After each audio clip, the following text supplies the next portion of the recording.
Hello friends, welcome to my Cooking Queen Kannada. ನಾನಿವತ್ತು ನಮ್ಮ terrace ಮೇಲೆ ಒಂದು ಬಕೆಟ್ನಲ್ಲಿ ಮೋಸಂಬಿ ಗಿಡವನ್ನು ಹಾಕಿದೆ. ಇದು ಸುಮಾರು 1 ವರ್ಷದಿಂದ 1.5 ವರ್ಷ ಗಿಡ ಆಗಿಬಹುದಿದು. ಈ ಮೋಸಂಬಿ ಗಿಡದಲ್ಲಿ ಎಷ್ಟೊಂದು ಹಣ್ಣು ಆಗಿರೋದು ನೋಡಿ. ನಾನು ಮೋಸಂಬಿ ಹಣ್ಣಿನಿಂದ ಜ್ಯೂಸ್ ಹೇಗೆ ತೆಗೆಯೋದು ಅನ್ನೋದು ತೋರಿಸ್ತೀನಿ.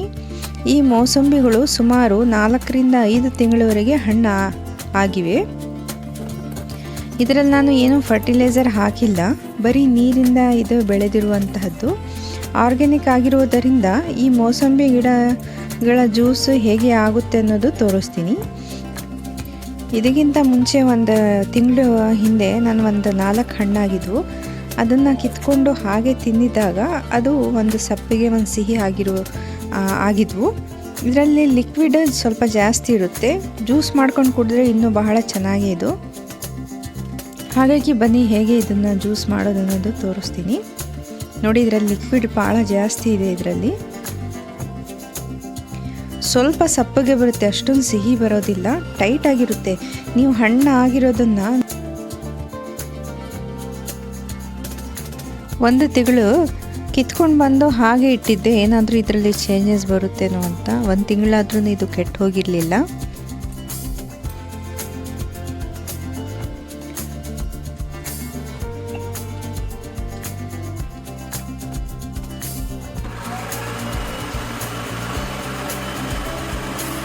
ಇದು ಸಿಪ್ಪೆ ಮತ್ತು ಒಳಗಿರೋದು ಸ್ವಲ್ಪ ಟೈಟ್ ಆಗಿರುತ್ತೆ.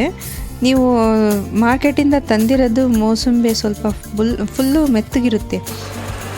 ನೀವು ಒಂದ್ಸಲಿ ಸ್ವಲ್ಪ ಈ ಥರ ಮಾಡಿಬಿಟ್ರೆ ಜ್ಯೂಸ್ ತೆಗೆಯೋದ್ರಲ್ಲಿ ಸಿಪ್ಪೆ ಎಲ್ಲ ಮೆತ್ತಗಾಗಿ ಆ ಸಿಪ್ಪೆ ಇರೋದು ಕಹಿ ಎಲ್ಲ ಹೊರಗೆ ಬಂದ್ಬಿಡುತ್ತೆ.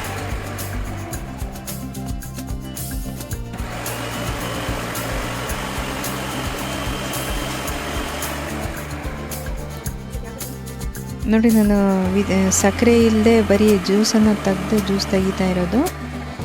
ನೀವು ಫಸ್ಟ್ ಟೈಮ್ ನನ್ನ ಚಾನಲ್ಗೆ ಬಂದಿದ್ದರೆ ಪ್ಲೀಸ್ ಸಬ್ಸ್ಕ್ರೈಬ್ ಮಾಡಿ, ಲೈಕ್ ಮಾಡಿ, ಶೇರ್ ಮಾಡಿ.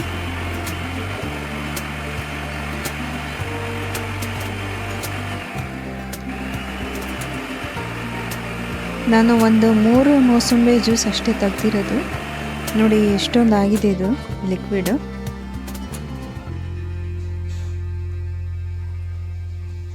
ನೋಡಿ, ಒಂದು ಅರ್ಧ ಗ್ಲಾಸ್ ಅಷ್ಟಾಗಿದೆ.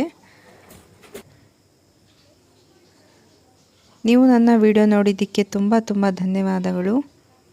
Thank you.